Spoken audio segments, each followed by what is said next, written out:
श्रीवर्धमानमर्हन्तं नत्वा बालप्रबुद्धये विरच्यते नितस्पष्ट संदर्भन्यायदीपिका।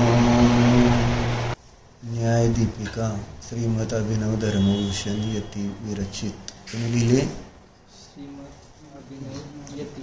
धर्मभूषण त्यांचं नाव आहे, बाकी सगळे त्यांची विशेषण आहेत. अभिनव यती ही विशेषण आहे. नाव तर राहिलं आणि विशेषण कोणाची असतील काय? आधार नाही तर आधेय कशाच्या राहतं असं काय? विशेष आधार असतं आणि विशेषण आधेय असतं. मग विशेषण कोण आहेत? अभिनव. अभिनव शब्दात अर्थ काय होतो? श्रीमत हे पण विशेषण आहे. आणि अभिनव कोण असतील की होते. अभिनव म्हणजे नवीनचे. आगमार्थ झाला, अध्यात्म अर्थ.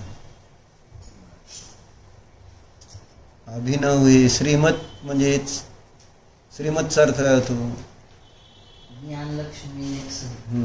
श्री म्हणजे लक्ष्मी, लक्ष्मीने सहित असे अभिनव.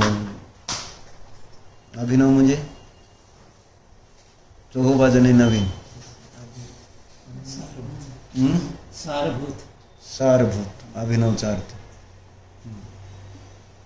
असे विशेष धर्मभूषण यती नावाचे मुनी होते. त्यांनी ही न्यायदीपिका रचलेली आहे. त्याच्यावर सगळ्यात सोपा न्यायाचा ग्रंथ ही न्यायदीपिका आहे. सगळ्यात सोपा न्यायामध्ये प्रवेश करण्यासाठी म्हणजे न्यायग्रंथ. न्यायग्रंथ नव्हे, संपूर्ण जिनागम समजायचं असेल तर न्याय समजावा लागतो. पिन नाही, कुंकू लावलेलं नाही, टिकली नाही, लावणी आधी चालत नाही. तसं टिकली लावणी पूर्ण जिनवानीचं ज्ञान होण्यासाठी कारणभूत न्यायग्रंथच आहेत. न्यायाशिवाय आपण जिनवानीला न्याय देऊ शकत नाही. वस्तू व्यवस्थेला न्याय देऊ शकत नाही. न्याय जर नसेल तर काय? आत्मा परमात्म्याला पण न्याय दिला जाऊ शकत नाही जर न्याय माहीत नसेल तर. असं काय न्यायामध्ये की जेणेकरून तुम्हाला काय काय सांगितलं कळलं का? काय न्यायदीपिकेमध्ये काय? न्यायग्रंथ जर समजले नाही तर आपल्यावर व्यवहारात अन्याय झाला. आता समजा हिरवंशीला कपडे घेतले किंवा एखादी वस्तू आणली आणि तुला नाही आणली तर चालतंय का? नाही का ना चालेल. तिला आणलंय म्हटल्यानंतर मला पाहिजे असं पण म्हणतो का नाही? म्हणजे तिथं व्यवहारात कुठंही आपल्याला अन्याय चालत नाही. आपली वस्तू कोणीतरी घेऊन गेलं आपल्याला चालत नाही. बरोबर आहे का? अन्याय. अन्याय कळतंय का? अन्याय म्हणजे काय रे वीर? अन्यायाचा अर्थ अन्याय तुम्हाला तर खरं आहे. प्रॉब्लेम काय? तुम्ही आहे म्हणजे ना इंग्लिश ना हिंदी ना मराठी, इतके प्रॉब्लेमॅटिक आहे वर्तमान जनरेशन. एक नदड भाराभर चिंधे आहे. म्हणजे अरे तू चिडायचं नाही बरं का. आज नियम आहे तुला, शास्त्र संपस्तोपर्यंत चिडायचं नाही, निघून जायचं नाही. नाहीतर ते चिडून निघून जाईल एखाद्या वेळेस मी काहीतरी बोलायला लागलो तर. आता शांत झाला असशील म्हणा, त्या जरा लहान होता आहे का नाही? ते काय सांगत होतो मी? म्हणजे कोणत्या भाषेत सांगायचं ह्यांना असा प्रश्न उडतो. त्यांना मराठी पण नीट कळत नाही, त्यांना हिंदी बी नीट येत नाही, आणि इंग्लिश. तिन्ही लँग्वेजेस अर्धे अर्धे येते ते. हा भावभासना होत ना त्याच्यावर. शब्द मराठीचे वापरले तर असे. आता अन्याय म्हटल्यानंतर कळते का? अन्याय व्हॉट इज अन्याय इन इंग्लिश? इनजस्टिस. किंवा दुसरा शब्द सांगू शकतो. मला आपलं उलट आम्ही जस्टिस आणि इनजस्टिस असं केलं. बरोबर आहे ना? चालते का अन्याय झालेला? नुसती पूजा जरी बसून केली उभारून करायच्या ऐवजी तरी अन्याय वाटतो. तुम्हाला माहीत नसलं सांगतो. आम्ही फलटणला होतो आणि मग पूजा करत होतो मी हे, आणि हे येऊन मग मागणं पूजा आमच्याबरोबर जॉईन व्हायची तिथं मंदिर का असं काहीतरी होती ना घटना. आणि मग पहिल्यांदा पाठ कोणता आहे आपण म्हणतो? कोणता पाठ म्हणतो? विनय पाठ म्हणतो आपण, आहे का नाही? विनय पाठ म्हणताना पहिल्यांदा शब्द काय? पहिली ओळ हा, या प्रकारे उभा राहून असा शब्द आहे. आणि आम्ही ते आपण जास्त जण होते म्हणून आम्ही आपलं सगळे बसून करायला लागलो पूजा. मग ही रागारागाने निघूनच गेला की इथं लिहिले बसू उभारून करायचं आणि तुम्ही बसून करताय असं झालं ना काहीतरी. म्हणजे अन्याय चालला नाही तुला. चांगला आहे ती धर्म मार्गामध्ये. हो, हुशार आहे. ही 2 वर्षापूर्वीची का 3 वर्षापूर्वीची घटना असते. किती वर्ष झाली? 4 वर्ष झाली असते लहानपणीचे त्याच्या. मग व्यवहारामध्ये कुठंही अन्याय आपल्याला चालत नाही. चालतंय का सांग? मग धर्म मार्गामध्ये तर अन्याय चालेल का? जीवाला शरीर मानलं तर हा केवढा मोठा अन्याय करतो. इंद्रिय विषय भोगात सुख मानणं हा केवढा मोठा अन्याय आहे. तुम्हाला कळतं का? सगळ्यात जास्त अन्याय आपण कोणाशी करतो माहित आहे? स्वतःशी. करेक्ट. आणि हे माहिती आहे आणि तरी सुद्धा करतोय. म्हणजे जसं त्या ठिकाणी एखादा विलन काय करतो?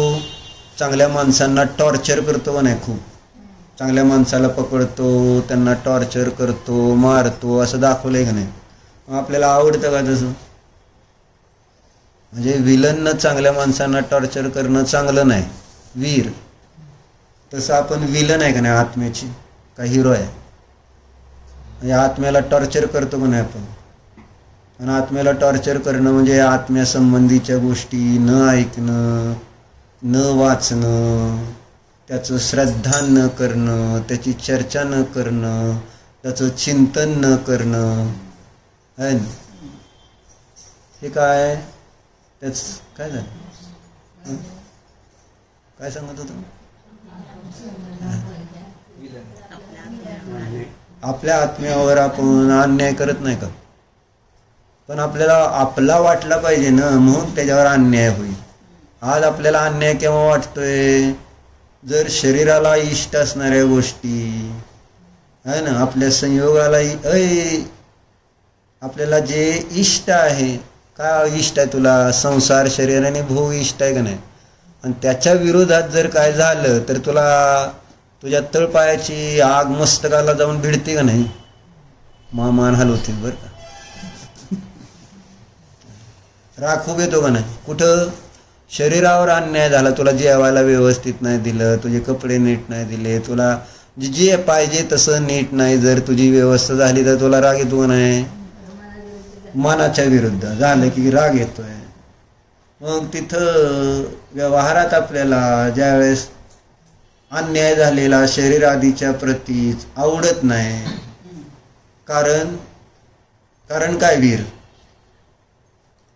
मी शरीर आहे, माझं शरीर आहे अशी आपली है ना मान्यता झाली. आपली अशी श्रद्धा, विश्वास किती बसलाय आपल्या शरीरावर. आणि ज्याचा शरीरावर विश्वास बसलाय आहे ना, त्याचा जीवावरचा विश्वास उडलेला असतो आहे ना. त्याला मी जीव आहे, माझा जीव 3 लोकांमध्ये मंगल आहे, माझा जीव 3 लोकांमध्ये उत्तम आहे, माझा जीव 3 लोकांमध्ये आश्रय घेण्यायोग्य आहे ना खरं तर. परंतु आपण आपल्या जीवाला तसं मंगल उत्तम मानतो का? जाणतो का? आणि त्या रूपाने वागतो का? ना आपल्याला ते आहे ना समजतंय, ना आपण तसं श्रद्धान करतोय. मग आचरण तर लांबच राहिलं तशानुसार करायचं. किती मोठा अन्याय. आणि त्या अन्यायाचं फळ आपण आज भोगतोय माहिती आहे वीर? तुझा जन्म का झाला माहिती आहे का? जीवावर अन्याय केल्यामुळं, जीवाला ओळखलं नाही. जन्मरहित जीव असतो माहिती आहे तुला, जीवाला जन्म नाही मरण नाही, पण तू तसं स्वतःला ओळखलं नाही. मग दरवर्षी हॅपी बर्थडे साजरा करतो नाही तो अजून सुद्धा. जीवाचा जन्म नाही तर बर्थडे कोणाचा करतो सांग बरं? शरीराचा म्हणून करतो का तुम्ही? का जीवाचा म्हणून करतो? माझा म्हणून करतो. आणि हॅपी म्हणून करतो का सॅड बर्थडे म्हणून करतो? आणि बर्थडे हॅपी असतो का सॅड असतो? तुला माहित आहे जन्मताना किती तुला दुःख झालं? वाचा शास्त्रात जरा, जन्माचं किती दुःख असतं ते. गर्भात आल्यापासून 9 महिन्यापर्यंत जेव्हा पोटात असं, आता तुला जर हातपाय बांधून असं जर ठेवलं का नाही, असं बांधून ठेवलं का नाही, आणि एक दिवस नाही किती 9 महिने, काय होईल अवस्था? आणि आई जे खाते तिखट आंबट गोड आहे ना, तसलं सगळं तसलंच खावं लागतं त्या बाळाला. तर तिथं चॉईस नसतो. आता मोठं झाल्यानंतर देवेन तुम्हाला ही नको आणि ती पाहिजे आणि हे सगळं ना, पोटात काय केलं? जी आई खाते ती गपचीप खाल्लं, गपचीप नाही द्या. माथा खावे चरपरो असं पूजनामध्ये आले का नाही? आणि त्याच्या अंगाचा दाह होतो ज्यावेळेस तिखट असलं काय खाल्लं ना, तर त्या बाळाला पण भयंकर त्रास होत असतो. बाळ तर किती नाजूक असतं. लहान बाळाला तिखट खाऊ घालतात का कधी? दूधच पाजलं जातं लहान बाळाला, गोड दूध माहिती आहे का? तिखट त्याला तेव्हा कळायला लागतं तिखट.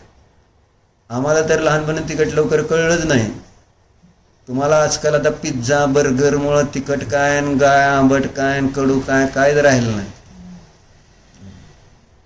पण आपल्या लहान बाळाला ना दूध रोटली किती वर्षापर्यंत, आनंद. दुसरं कायच खायचं ना. आणि आता व्हेपर्स, पहिल्यांदा व्हेपर्स, त्याच्याशिवाय काय चालतंय का? न काय चर्चा काय चालली ती वीर? शरीराचा वाढदिवस, न्यायाचंच चाललंय. न्याय सोडून मी कुठंच जाणार नाही. तू जे अन्याय करतोय ना जीवावर, तर ते नुसता न्याय म्हणून संपणार आहे काय? अन्याय दूर करता यायला पाहिजे आपल्याला. आपल्याला कळलं पाहिजे जीवाला जन्म नाही. मग आपण आपला वाढदिवस साजरा केला पाहिजे का, असा माझा प्रश्न आहे फक्त तुला. मग काय साजरा करायला पाहिजे? वैराग्य दिवस साजरा करायचा. काय म्हणायचं? नाव चेंज करायचं. आणि त्या दिवशी मग आपण संयम धारण करायचा, कारण मनुष्य जन्म मिळालाय. मग आपल्याला कळलं की या दिवशी मी या मनुष्य पर्यायात आलोय, तर ह्या मनुष्य पर्यायाची सार्थकता कशामध्ये आहे? इतर त्या 3 गतीमध्ये संयम धारण करणं दुर्लभ आहे माहिती आहे का नाही? देव आणि नारकेंना तर संयम धारण करताच येत नाही. तिर्यांच्या गतीमध्ये उपदेशच नाही, शब्दच नाहीत.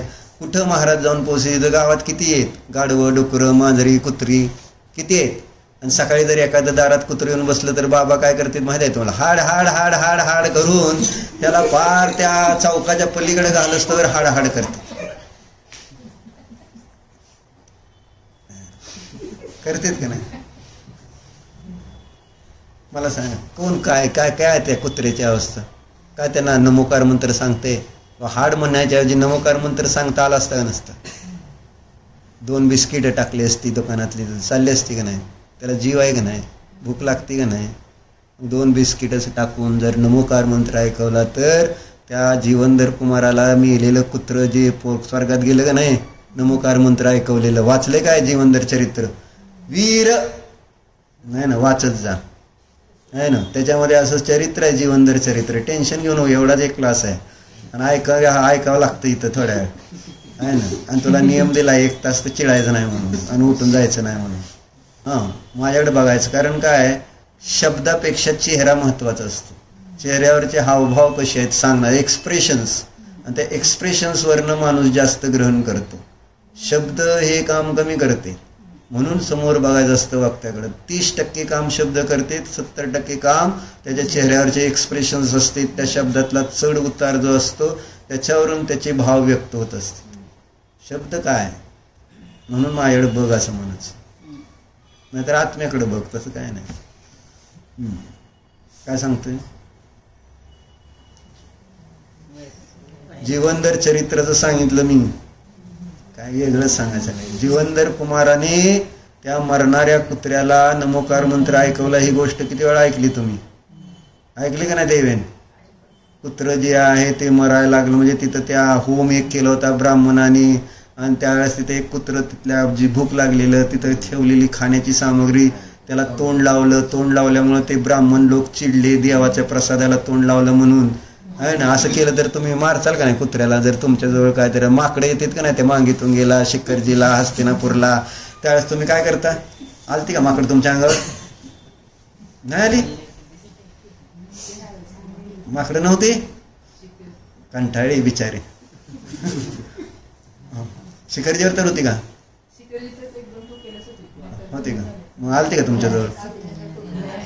येत नव्हती का? काठी होती ना तुमच्या हातात? काठीवाल्याजवळ येत नाहीत ते.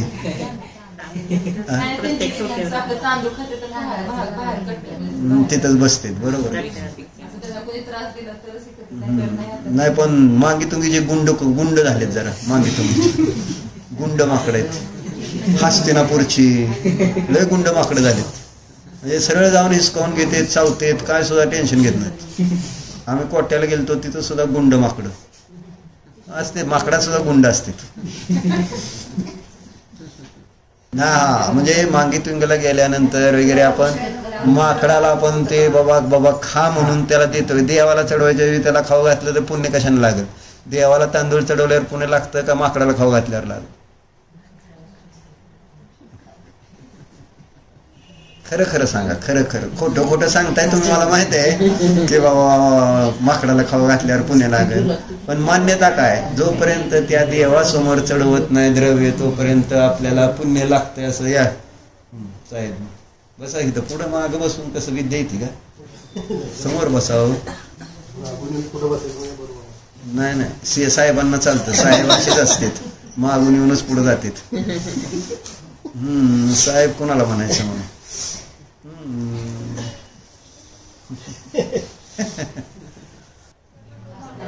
हा देवाला चढवायचं का माकडाला चढवायचं? नाही माकडाला. हा द्यायचंच म्हटलं की तू. मी तेच म्हणतो की मग द्यायचंच की. हा करेक्ट. मला सवय आहे तशी, समजून घे. तुला पण आहे, म्हणूनच आपलं दोघांचं जमतंय.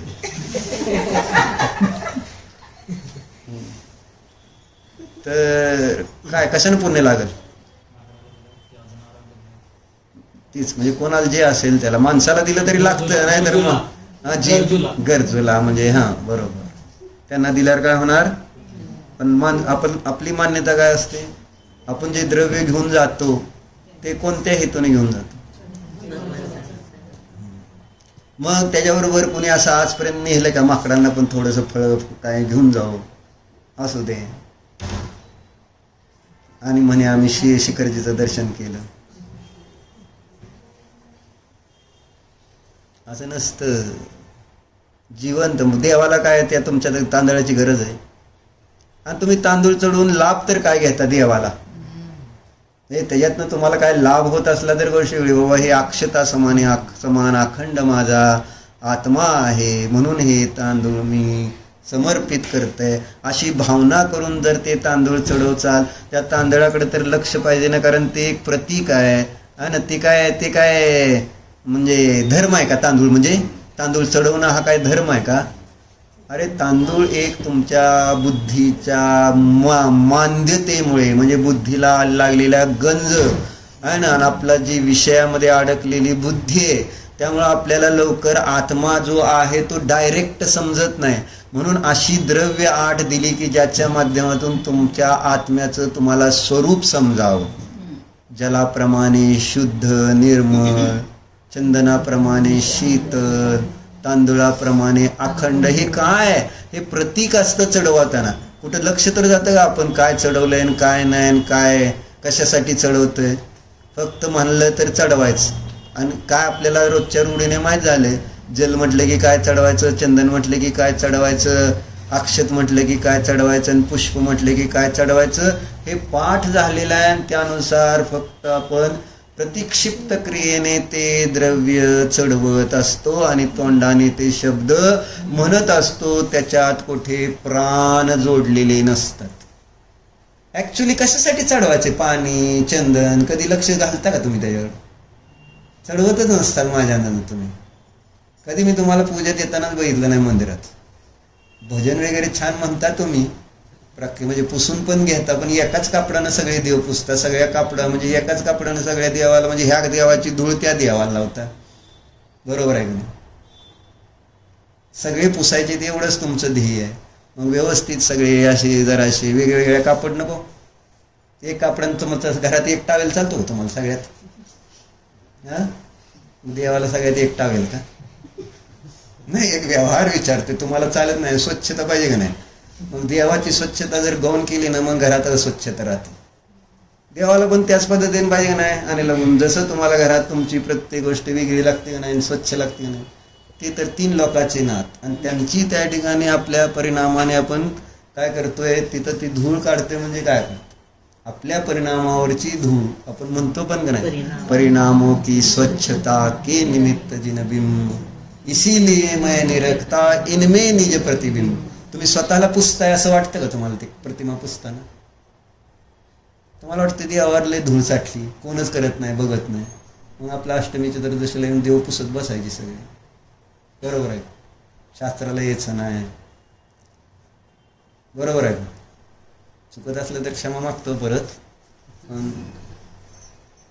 व्यवहार सांगतो तुम्हाला, जसा व्यवहारातला व्यवहार व्यवस्थित लागतो. मग इथं धर्मक्षेत्रात पण एक व्यवहार आहेच की, त्या पद्धतीनेच व्हायला पाहिजे ना.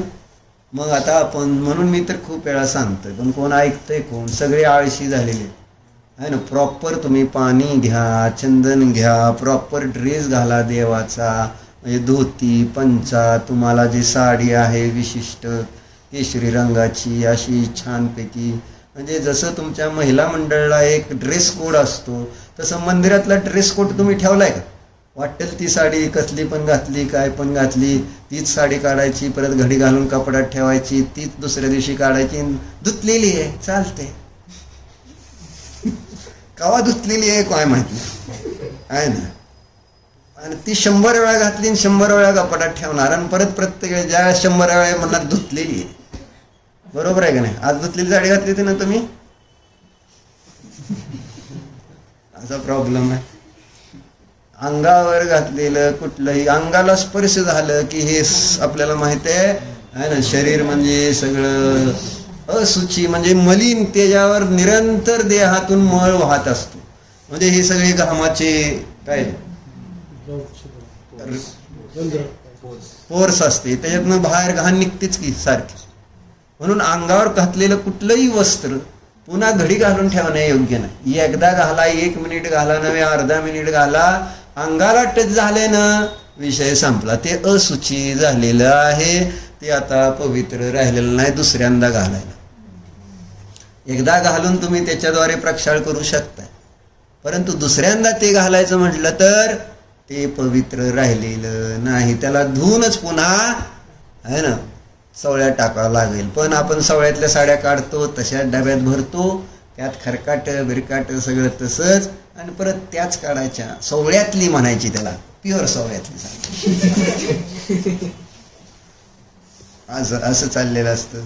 शुद्धता म्हणजे चांगले कपडे, धुतलेले कपडे, कॉटनचे कपडे आहे ना, असे स्वच्छ आणि कॉटनचे कपडे, आणि ते पण पांढरे नाहीत घालायचे आहे ना, केशरी घालायचे असं सांगितलं. म्हणजे एक कलर पण त्याला व्यवहाराने लेश्या सांगणारा कलर आहे. लेश्या, कारण शुक्ल लेश्यावाला पूजा करत नसतो असं पितराजींनी सांगितलेलं. आणि आपल्याला माहितीच आहे की शास्त्रात येते की शुक्ल लेश्यावाल्याचे परिणाम, जसं सर्वार सिद्धीमधले जे देव आहेत त्यांचे परिणाम इतके मंद झालेले असतात की त्यांना पूजन अर्चनाचा भाव होत नाही. आपण बघितलं होतं. म्हणून कलर तो तसा सांगितलं. मग अशी व्यवस्थित ड्रेस, पण बायकांचा एक ड्रेस आहे का सांगा? एक साडी घालताय का रोज तुम्ही? वाटेल ती घालायची, काळी आहे का पांढरी आहे ती सुद्धा बघायची नाही. कारण कृष्णलेश्येत पण धर्म होत नाही असं सांगितलं. पूजा करता येत नाही कृष्णलेश्यवाल्याला, पण पूजा करता येत नाही आणि शुक्ललेश्यवाल्याला पण. दोघाचे भाव होत नाहीत पूजा करायची.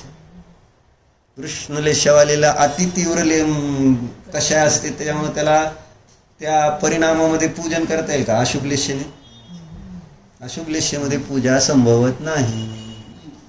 ताई बरोबर आहे की नाही? बरोबर म्हणायचं फक्त. खायचं नाही प्यायचं नाही. तर अशुभ लेश म्हणून मग कपडे कशासाठी सांगतो? पूजनासाठी. न्याय तिथं द्यायला पाहिजे प्रत्येकाला. तुम्ही आता कार्यक्रमाला आला का असले कपडे घातले? ती सोयरिकाला आलता ना आज एंगेजमेंटला, कसले कपडे? मग साधी आपली बरमोडा घालून टी शर्ट घालून जायचं काय होतं? तर नाही, उलट सगळ्यांनी बघितलं असतं तुमच्याकडे. म्हणजे बघण्यासाठीच गेलता ना तुम्हाला चांगले ड्रेस घालून. तुम्हाला बघावं म्हणून नव्हतं गेला तुम्ही, मग कशाला चांगले घातले? चांगले नाही ते. हा, काळा ड्रेस घालून गेलाय. चांगल्या मंगल कार्यक्रमाला मंगल ड्रेस घालतात का?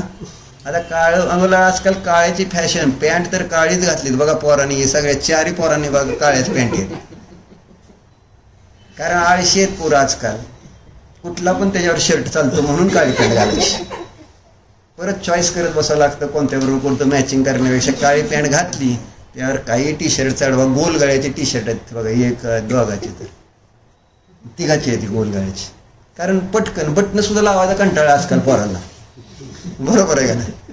भयंकर म्हटलं ना जसं जसं पुढं म्हणजे काही म्हणून तर ऍक्टिव्हा निघालेत तसल्या गाड्या बिगर गिअरच्या. गिअर नको, क्लच नको, कुठं एवढं सगळं त्रास घ्या. आपलं स्मूथ पेळी होऊन जायचं नाही. आणि चांगली मोटरसायकल दिली तर घेत नाही तर नको म्हणते ती तसली. कारण आम्ही आमच्या भावाच्या मुलाला दिली ती तसली मस्तपैकी भारीतली गाडी. बुलेट दिली त्यांनी मागितली तर KTM दिली. त्यांनी KTM पण वापरलेलं नाही, बुलेट पण वापरलेलं. शेवटी व्यास्पा घेतली त्यांनी पुण्यात. सारखं गिअर कोण बदलायचे? आणि गिअर बदलताना क्लच लक्ष ती परत सुटतो. लय व्याप असतो. याला कसं मोठ पेळलं की चालू. चर्चा त्याच्यासाठी नाही. प्रॉपर ड्रेस घालावा लागतो. ह्याच्यावरून चाललं. ड्रेस प्रॉपर घालावा लागतो ना कार्यक्रमाला. मंदिरात प्रॉपर ड्रेस घालायला नको काय? वीर कसं जायला पाहिजे?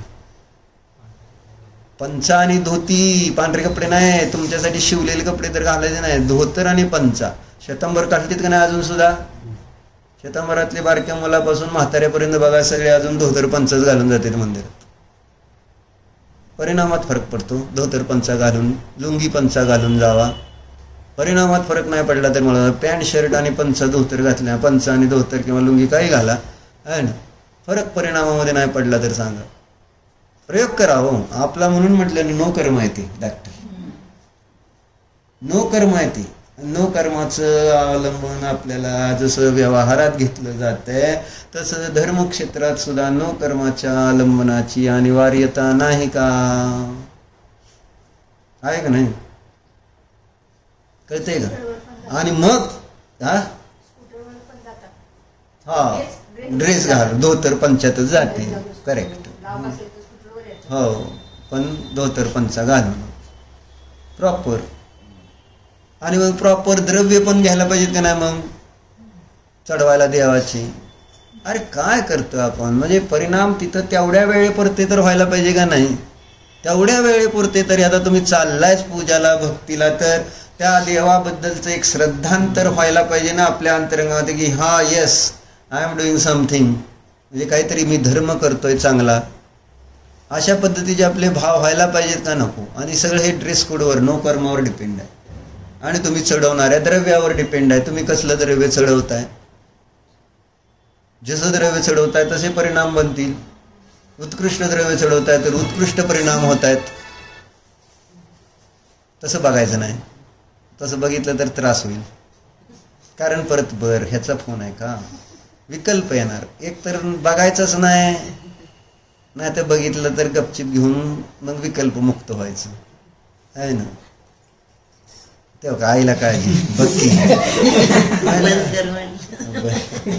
ती बघतच नव्हतं तर पण काय करायची गरज होती?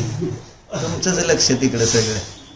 लय बायकांचं जीव असतो त्याच्यात सगळ्या. म्हणजे कशासाठी चालली होती चर्चा? होय रे, म्हणजे तुम्हाला जल तांदूळ वगैरे दिलेले आहेत, तर त्याच्यातून तुम्हाला भाव तर व्हायला पाहिजेत का नाही, असं चाललं होतं ना. म्हणजे ते त्याच्यातून कुठंतरी आपल्या विषयापर्यंत आपण पोचायला नको का? नाहीतर मग ती उगाच एक क्रिया करून टाकल्याने लाभ काय होणार? तो अन्याय होतोय देवावर, म्हणजे पूजेवर. देवपूजा असो, गुरुपास्ते असो, स्वाध्याय असो, म्हणजे तिथं आपण किती अन्याय करत असतो. तुमचं तर तुम्ही CA राव, अकाउंटिंग व्यवस्थित नसलं तर काय गोंधळ होतो. कसं तुम्ही खवळता का नाही त्या समोरच्या क्लायंटला, किती खवळता. हे असं असतं का, ते तसं असतं का. तिथं तुम्हाला त्या ऑडिट करताना हिशोब जिथल्या तिथं बिलं कोणती कशी फाडली पाहिजेत ह्याचं सगळं बरोबर जर तसं नीट नसेल करत, तर मग आता मी काय करणार असं म्हणून त्याला खवळून तुम्हाला नीट करायला मग ते तुमच्या हातापाय पडणार. बरं तुम्हीच बघा साहेब काहीतरी करा. मग तुम्ही म्हणणार एवढे पैसे द्या करतो.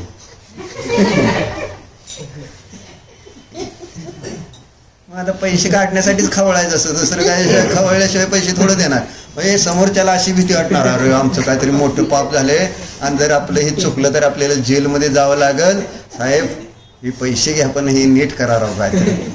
अज्ञानाचा फायदा सगळे घेते, कारण ज्यांना कायदा कानून माहीत असतं ना, न्याय माहिती असतो ना, ते बरोबर सगळा लाभ घेऊ शकतो. आणि आपल्याला अज्ञान असतं न्यायाबद्दलचं, म्हणून पोलीस आपल्याला त्रास देतात. कारण आपल्याला नियम माहिती नाहीत, काय कोणते नियम आहेत, पोलिसांना किती अधिकार असतो, काय असतो, काय माहिती नसतं. त्यामुळे त्यांनी काय आपल्याला म्हटलं की आपण घाबरून जातो आणि आपल्याला मग ते त्रास देत राहते. परवाच एक गरीब कुटुंब आलं होतं, काय त्यांचा संबंध नाही काय नाही, पण पोलिसांनी दम द्यायचा, ये तिकडं नाही तर वॉरंट काढले म्हणायचं. आणि ह्यांना काय कळत नाही, एवढे पैसे भरायचे ना, पावती ना काय. गरीब तिघं कामाला, आई वडील पोरगा, आणि एक पोरगा त्याने जराचं काहीतरी कर्ज घेतलं, ते नीट फेडलं नाही, ती गेला निघून. मग ती वकील पण म्हणतो माळशिरसला या, उगाच नोटीस पाठवतो. काही संबंध नाही यांचा तसं बघितलं तर. त्या कारण ज्याच्या नावानं कर्ज आहे ती पोरगं गेले निघून, आणि ह्या तिघांना हे त्रास देतात आणि पैसे आणि गरीबाकडनं असं. आणि का तसं होतंय तर माहिती नाही, कारण दुसऱ्या वकिलाला आम्ही सल्ला विचारलं तर ह्यांचा कायच संबंध नाही. जर जामीन बिमीन काय नसलं तर ह्यांना काय पकडायचं नसतं, कायच त्यांना करू शकत नाही. बरोबर आहे ना. पण आम्हाला माहित नाही ना ते. मग द्या पैसे. कशी आयडिया? आत्ता कळलं खवळायचं का गिरायकाला, क्लायंटला कळलं का? शिकून घे, ही महत्वाच्या टेक्निक्स आहेत. ते बाकी काय लय महत्वाचं नाही. अकाउंट्सचं आहे ना, ते बाकी गडीत दुकानात कामाला असतात की ना बाकीचे, ते सगळं करते ते. आपण फक्त खवळायचं. जसं मी शास्त्राच्या वेळेस खवळतो का नाही, तसं तिथं खुर्चीत बसायचं आणि त्याला खवळायचं आणि अशी कागद टाकायची समोर.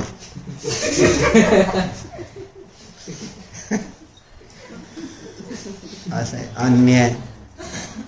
न्याय आणि अन्याय कसा आहे मला सांग. इनजस्टिस कळते का वीर तुला? म्हणून व्यवहारात सगळीकडं मला न्यायप्रिय आहे. म्हणून अम्माने त्याची प्रस्तावना लिहिताना सुद्धा लिहिलेला आहे ना, कुठं थोडा अन्याय झाला तर लगेच सगळे आहे ना गोळा होतात, एकत्र येतात. We want justice, we want. जसं कुणाला कोणी अतिरेकाने मारलं पहलगाममध्ये, तर तिथं सगळेजण एकत्र येऊन आम्हाला जस्टिस, न्याय द्या म्हणून सगळेजण ओरडत आहेत का ना लगेच. मग आपण कधी आपल्या आत्म्याला न्याय पाहिजे म्हणून ओरडणार आहे? आत्मा पण म्हणतोय का नाही, मला न्याय द्या, मला न्याय द्या, मला न्याय द्या. मीच सगळं काही असताना सुद्धा मला काही किंमत दिली जात नाही. मग आणि लाभून सर्वस्व मी आहे, सर्वस्व आहे ना. जे काही इथं बाहेर आहे त्याचा आधार कोण आहे, तर इथं असणारा आपल्यामध्ये जो चेतन आत्मा आहे तोच सर्वस्व आहे. आणि त्याची व्हॅल्यू मी 0 करून टाकली. त्याच्यावर किती मोठा अन्याय झाला. जो घरातला सगळ्यात मोठा व्यक्ती आहे त्याला जर व्हॅल्यू काहीच नाही दिली तर काय होईल सांगा तुम्ही? पप्पाला तिघांनी व्हॅल्यू नाही दिली तर काय होईल? कुणाला? पप्पाला का तुम्हाला? तुमचा काय संबंध? तुम्ही तर त्रास देताय. असंच की त्यावेळेस त्रास देताय असं नाही, म्हणजे जर त्रास दिला तर पप्पाला वाईट वाटेल हेच सांगतो की. म्हणजे अन्याय झाला ना पप्पावर. का पप्पावर अन्याय झाला? कारण त्यांनी तुम्हाला उलट व्यवस्थित तुमचं चांगलं व्हावं म्हणून सगळं प्रयत्न केले, आणि आज तुम्ही त्याचं ऐकत नाही म्हटल्यानंतर आणि तो त्याच्या मनामध्ये काय विचारेल पप्पांच्या की अन्याय किती, हा अन्याय.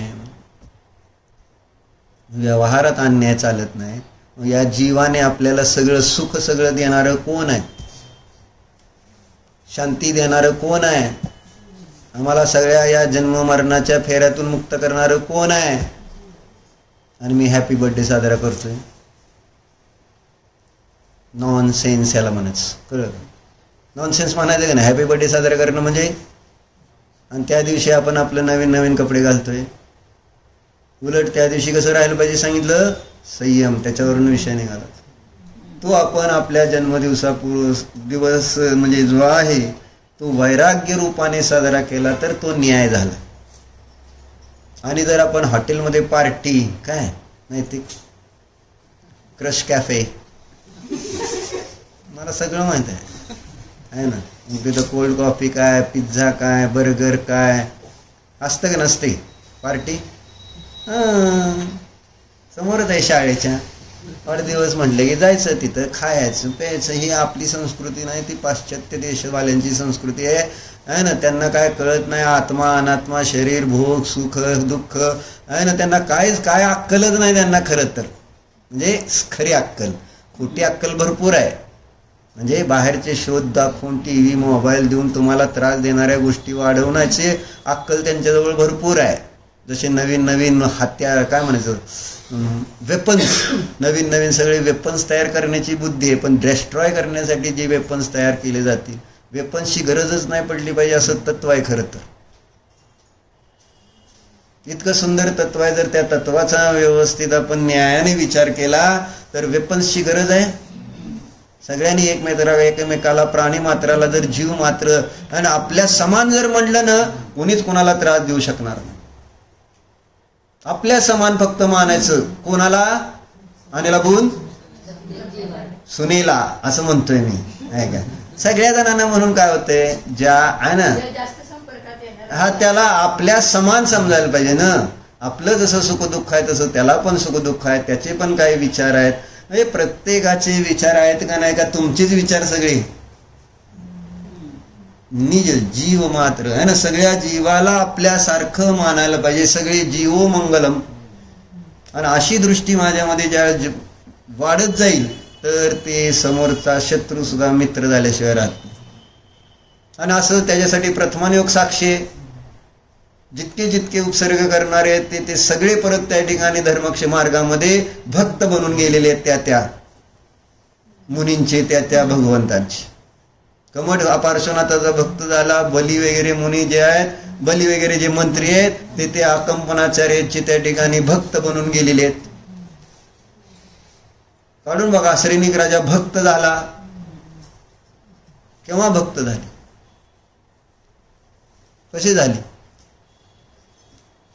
मुनिराजांनी आपली आपली आपली जी वस्तूची सम्यक दृष्टी जी होती, सम्यक ज्ञान होतं, त्याच्यापासून ते डळले नाहीत। किती मोठा अन्याय झाला तरी, साप गळ्यात घातला, 3 दिवस मुंग्या चावल्या तरी सुद्धा त्यांनी टेन्शन घेतलं नाही गवा। त्यांना म्हटलं नाही हे कसला मनुष्य आहे, वाईट आहे, किंचित सुद्धा नाही।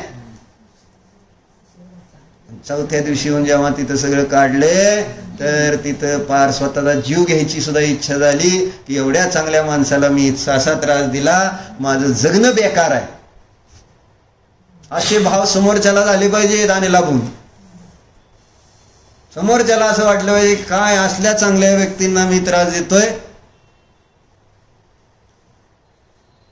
पण आपला व्यवहार तसा नाही।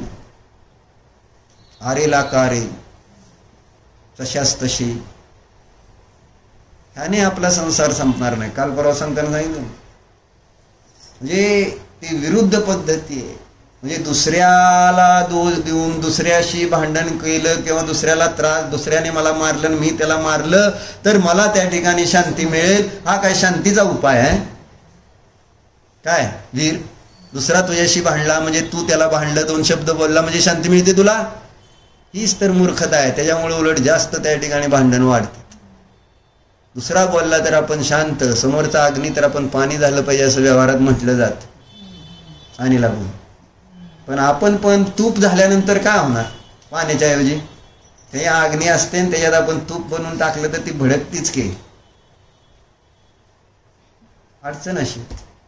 आपण आपल्या कर्मालाच भोगतो, एवढं लक्षात ठेवलं. प्रत्येक वेळेस हे लक्षात दिलं पाहिजे. बाहेर काहीच नाही आहे प्रॉब्लेम, काहीच प्रॉब्लेम बाहेर नाही आहे. प्रॉब्लेम आहे इथं इथं इथं कुठंतरी मी केलेल्या भावाचंच हे फळ मला आज मी आत्ता भोगतोय. दुसरा कुणीच काय करत नाही विरुद्ध म्हणजे वेगळ्या पद्धतीने. मी तसं केलेलं आहे, मुद्दाम त्रास दिलेला आहे सगळ्याला माग. लक्षात येत नाही आपले. आपण दिलेला असतो त्रास आज आपल्या स्मरणात नाही. जर तुम्हाला अवधी ज्ञानाने, मनपर्यंत ज्ञानाने, केवळ ज्ञानाने दाखवलं ना, तुम्ही म्हणता अर असलं पाप मी केलंय. आज हे सगळे एकमेकाला मारणारे हे जे दिसते त्यावेळेस आपल्याला पण असं वाटतं ह्यांना मारावं करावं तसं.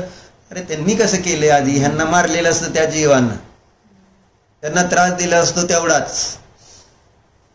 कुणी कोणाला विनाकारण त्रास देत नाही. आपल्याला सगळी व्यवस्था माहित आहे. कर्म आहे ज्याचं त्याचं, त्या कर्मानुसार जे ते आपलं आपलं फळ भोगते वीर.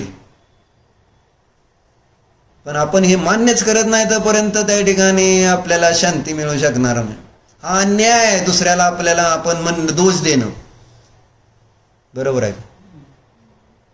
कोणाला दोष द्यायचा? ह्यांना सारखं म्हणायचं हे असे आहेत, ते तसे आहेत आणि ते तसे आहेत.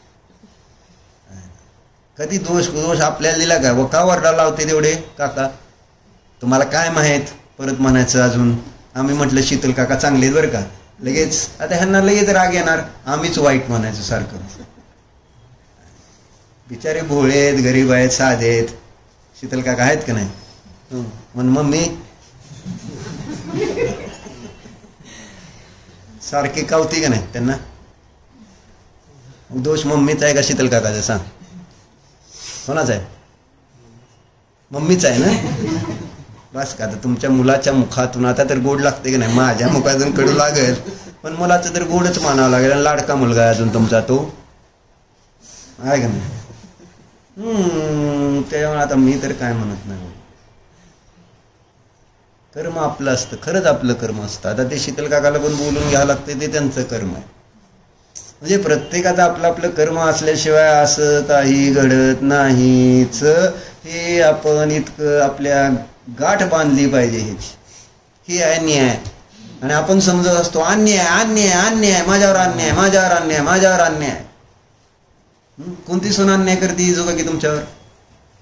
मोठी, मधली का बारकी? तीन आहेत तुम्हाला. हा आपण नो कर्माकडे लक्ष गेलं की नाही की भाव होतात, आपलं कर्माकडे लक्ष जात नाही. हा, आपलं कर्माला आपण दोष देत नाही. नो कर्माला म्हणजेच सुनांनाच दोष देणे.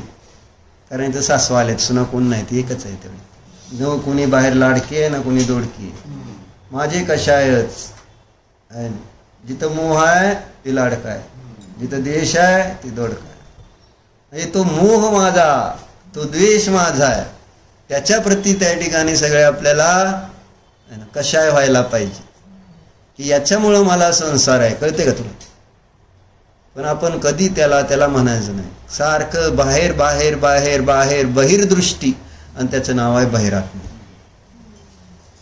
अन्याय करणार तर या संसार रूपी जेलमध्ये त्या ठिकाणी बंधनात पडावं लागेल.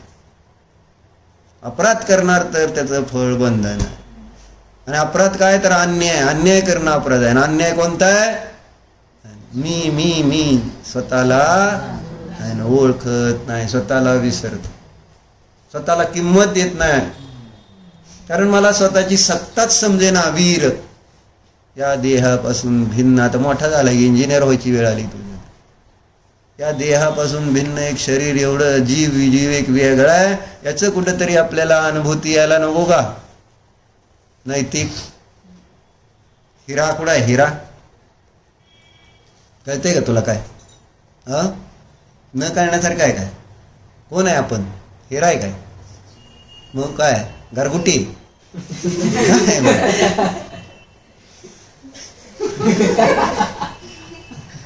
सात मजले हसू असतं, छान हसतं नैतिक.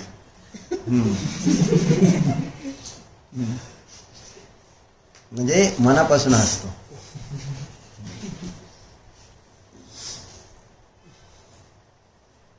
काय सांगितलं? कोण आहे? काय जीव आहे? मग सकाळी शास्त्राला आलते का? जीव कुठे गेलता? जीव म्हणते अन्याय किती मोठा अन्याय मला सांग. खेद वाटतो. आणि कुणाला खेद वाटतो? ज्याला कळले त्यालाच खेद वाटतो. जसं मोठ्यांना कळत असतं, बारकी मुलं जेव्हा चुकतात त्यावेळेस मोठ्यांना कळतं, सासवांना कळतं जेव्हा सुना चुकतात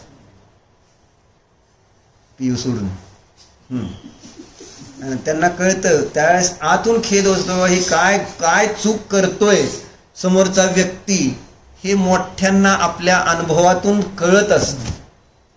आणि आपण कळल्यानंतर त्यांना समजावून सांगायचा प्रयत्न करतो, त्यावेळेस त्यांना वाटतंय हे चुकीचं सांगतायत. आणि त्यावेळेस आपण सगळं त्यांना त्या केलेल्या चुकीचं फळ, जे दुःख भोगावं लागतं, हे पण आपल्याला दिसत असतं. ते पण अनुभवत असतात त्या दुःखाला, पण मान्य करत नाही. आणि आपल्याला त्रास किती होतो. म्हणून इथं सुद्धा त्रास का होतो ज्ञानींना? खरं तर किती चांगले सगळे भगवान मानण्याची ताकद असणारे सगळ्या जीवामध्ये सगळे परमात्मा, आणि हे स्वतःला काय समजून बसले, आणि स्वतःला किती त्रास करतेत, स्वतःला किती दुःखी करतेत. त्यावेळेस म्हणून ज्ञानीला असं मनामध्ये करुणा भाव येतो सगळ्यांच्या प्रती. काय बिचारे बिचारे असे वाटते, किती अन्याय करतायत स्वतःवर. कारण त्यांना परमात्मा दिसलेला असतो, परमात्म्याचे गुण समजलेले असते, त्याची ताकद समजलेली असते. त्यामुळे ऑटोमॅटिक समोर बघितल्यानंतर भाव त्यांच्या हातात की ह्या जीवाचा पण उद्धार व्हावा, म्हणून सहजतेने नमोकार मंत्र उपदेश देऊन टाकतात. आणि त्यांचा उपदेश मग लागू पडतो. अगदी अज्ञानी असंयमी जीवाला सुद्धा आपण बघितलेलं आहे. म्हणजे गरीब कुंभार असो, कसला चांडाळ असो, है ना, असले चोर असो, वेश्या असो, सगळ्याला धर्म दिला त्यांनी. जे त्यांच्या शरण गेले सगळ्यांचा उद्धार झाला. बघा, जे जे जीव आज मोक्षाला गेले ते पूर्वभावामध्ये कसले कसले वाईट पर्यायामध्ये होते. वाईट पर्यायामध्येच त्यांना कुठंतरी मुनींचा उपदेश मिळतो, आणि तिथून त्यांचा उद्धार झालेला दाखवलेला प्रथमाने. माहेर भगवंतांचं जर उदाहरण प्रसिद्धच. आपण विचार करायला पाहिजे आपल्यावरचा अन्याय, तो अन्याय दूर न्याय समजल्याशिवाय होणार नाही. कारण न्यायच माहित नाही तर अन्याय कसा दूर होणार सांगा. जसं काल सांगितलं नाही, जर जीवच माहिती नाही तर आजीव कसं समजणार, तसं न्यायच माहिती नसला तर अन्याय दूर करणार कसं? तुम्हाला अन्याय काय हे कळतच नाही. अन्यायाला न्याय मानून बसलोय, न्यायाला अन्याय मानून बसलोय सिद्धम. कारण न्यायाची ओळखच नाही मला. व्हॉट इज न्याय? मी जे करतो तोच न्याय. मी ते बरोबर असतं का नाही? माझं ते बरोबर, बरोबर ते माझं असतं का वीर? कसं असतं? माझं तेच बरोबर असंच आहे ना. सारखी मान हलवती, बरोबर आहे. लाडका आहे तरी सुद्धा तिचं म्हणणं आहे की माझं म्हणणं आहे, जरा सांगा त्याला. हट्ट करतो काय तू माझं ते बरोबर म्हणून? हा, कुणाला? तुला वाटत असलं तर, मग काय वाटत असलं तर? हा, म्हणजे तुला कळत असतं का माझं चुकीचं आहे म्हणून? होय, तरी तसं करतो. असं होतं म्हणजे कर्माचा उदय म्हणायचं त्याला. मला कळतंय तरी सुद्धा आहे ना मी अन्याय करतोय, असं होतं. म्हणून आता आपण बुद्धिपूर्वक लक्ष द्यायचंय, आणि आपण आपल्यावर जो अन्याय करतोय तो दूर करायचा असेल तर न्याय शिका. कारण न्यायाच्या माध्यमातूनच आपल्याला वस्तूची व्यवस्था जशीच्या तशी समजते. आणि त्याचं कारण काय सांगा? त्याचं कारण आहे न्याय म्हणजे ज्ञान. हा, हेतू बरोबर आहे तुमचं, ते सांगायचं मला पुढे जाऊन. पण पहिल्यांदा न्याय काय? कारण तो हेतूचं मी काल सांगितलं होतं, म्हणून आज दुसरं नवीन सांगावं म्हटलं. न्याय, न्याय म्हणजेच न्याय हे न्यायामध्ये आहे विषय ज्ञान, सम्यक ज्ञान. न्यायाचं दुसरं नाव काय? सम्यक ज्ञान. सम्यक ज्ञान म्हणजे जसं आहे तसं जाण, जसं आहे तसं. That is very important. कारण त्याच्यानंतर श्रद्धा आहे, त्याच्यानंतर आचरण आहे. तुमच्या आचरणात तसा बदल होणार नाही जोपर्यंत आहे ना समीचीन ज्ञान नसेल आणि समीचीन श्रद्धा नसेल, तर तुमचं आचरण तुम्ही किती बदललं तरी बदलणार नाही. वरवर न बदलल्यासारखं वाटेल, पण आत न जशीच्या तशी मुळं राहतील. म्हणून न्याय का शिकायचा? तर सम्यक ज्ञान कशाला म्हणायचं हे शिकवलं जातं, की ज्या ज्ञानाने मी सगळं विश्व पाहतोय ते ज्ञान नीट केलं जातं न्यायाच्या द्वारे.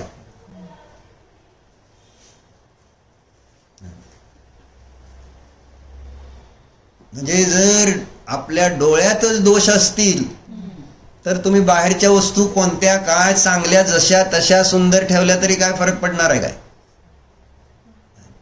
वस्तू जशा तशाच, जशा आहेत तशाच आहेत. तुमचे डोळे नीट करायचे, आणि डोळे नीट नाहीत हे कळलं पाहिजे मला अगोदर. म्हणजे माझं ज्ञान, माझी बुद्धी नीट नाही आहे. शास्त्र सोडून नाचायला जातो का नाही आपण?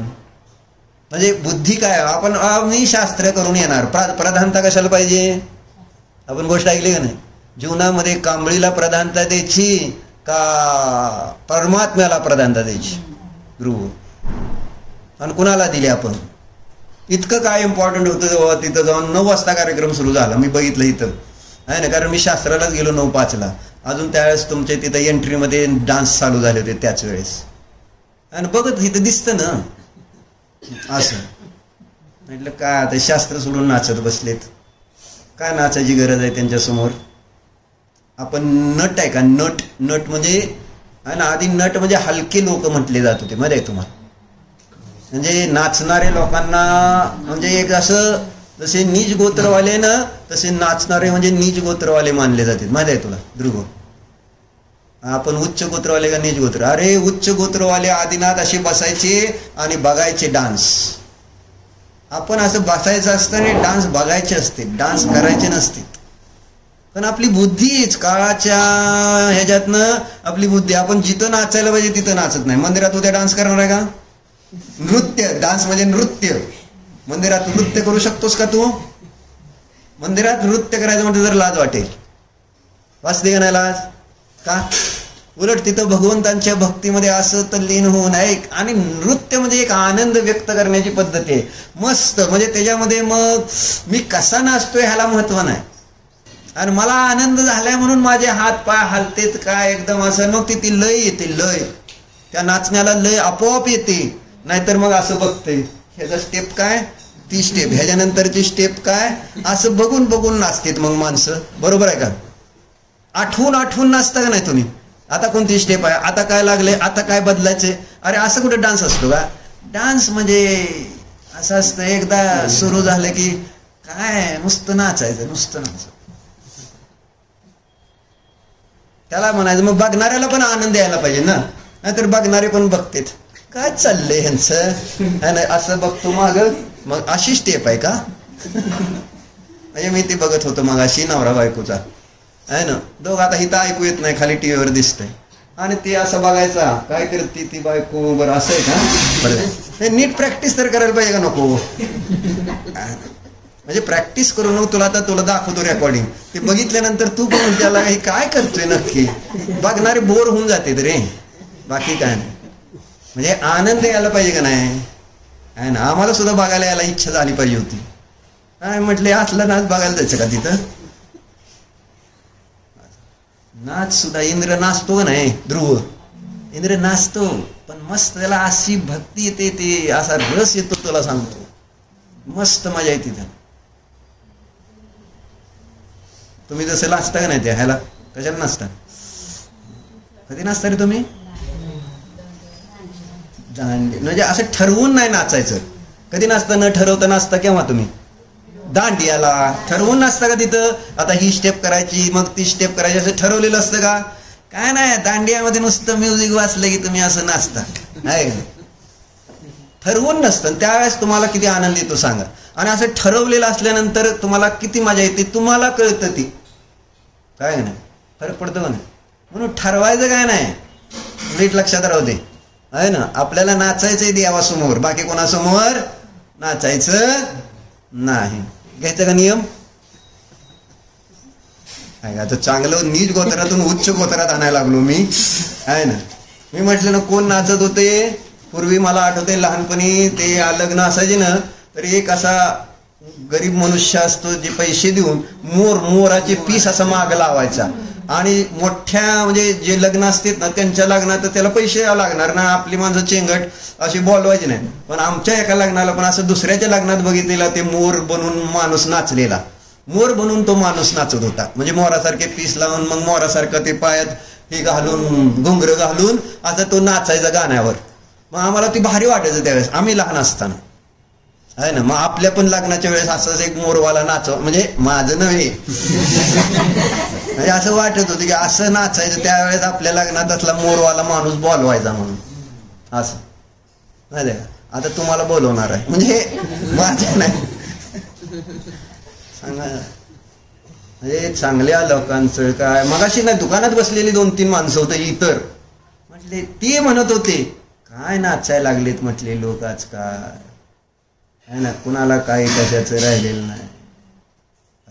असं आपण नाही इतर लोक बघत होते ते म्हणत होते ना. सगळे लोक रस्त्यावर हा. नसतात, स्वतःला बाहेरच्या लोकांना स्वतः करून घेतात. ते काय केलं काही माहित नसतं. कर्म आहे तुमचं असू द्या, त्याच्यात आपण लय विकल्प करू नका. त्यामुळं केवळ आपल्याला दुःख होत आहे. तर सांगायचं काय होतंय, आपण उच्च गोत्रवाले का नीच गोत्रवाले ध्रुव? उच्च गोत्रा. मग उच्च गोत्राची अर्थक्रिया पाहिजे. अर्थक्रिया कळली ना तुला? अर्थक्रिया विषाची, विष पिऊन जगण्याची अर्थक्रिया होऊ शकते का? विष पिल्यावर काय होते अर्थक्रिया? मरणार आहे, त्याची अर्थक्रिया जगणे नाही, जीवन नव्हे, विषाची अर्थक्रिया. तसं इथं सुद्धा आपण जे आहोत त्याची जी अर्थक्रिया आहे त्या रूपाने आपल्याला राहिलं पाहिजे, तरच आपलं कल्याण आहे. तो आपल्या प्रती न्याय असेल. म्हणून न्याय नीट समजून घ्या, म्हणजे ज्ञान नीट समजून घ्या. म्हणजे सम्यक ज्ञान काय, कारण मूळ प्रॉब्लेम आहे सम्यक ज्ञानात. निलिमा काकी कुठे आहे की तुम्ही? मला माहित आहे की इंजिन आहे इथं रेल्वेचं मोठ्याच्या मोठ्या डोळ्याने माझ्या दिसतंय. ते बारका किडा मला बघायचा आहे, म्हणजे चेतना आहे ना, ती दिसली पाहिजे इथं. मला चेतना दिसली पाहिजे. म्हणजे सम्यक ज्ञानाचं सम्यक ज्ञान करून देणारे हे न्यायग्रंथ असतात. म्हणून सुरुवात शास्त्राची आहे ना कुठून व्हायला पाहिजे, तर न्यायापासून. आणि पद्धती तीच आहे. पहिल्यांदा न्याय, नंतर आगम आणि नंतर अध्यात्म. पण सिस्टीमच बदलली, पहिल्यांदाच अध्यात्म. मग आता त्या अध्यात्माचा आधारच नसेल तर ते अध्यात्म तरणार कसं त्याच्याद्वारे? अध्यात्माला आधार असतो न्यायाचा. न्याय हे बेस आहे, पाया आहे. ध्रुव आहे का? इंजिन नाही, ती किडा आहे का असं मला म्हणायचं. म्हणजे चेतना आहे का? काय म्हणलं? बेस म्हणजे पाया म्हणजे बेस, की ज्याच्या आधारावर सगळा पुढचा डोलारा उभारणार आहे. बिल्डिंग जी वरची दिसते त्यालाच सगळे महत्व देते, पण खाली जर ते पाया नीट नसेल तर त्या बिल्डिंगला किती सुंदर उभा केली असली तरी त्याची व्हॅल्यू काही नाही. म्हणून बेस पक्का करा, सम्यक ज्ञान नीट करा आपोआप. आणि सम्यक ज्ञान नीट करण्यासाठी सम्यक ज्ञानाचं सम्यक ज्ञान करायचंय. आणि त्याच्यासाठी सिद्धम काय?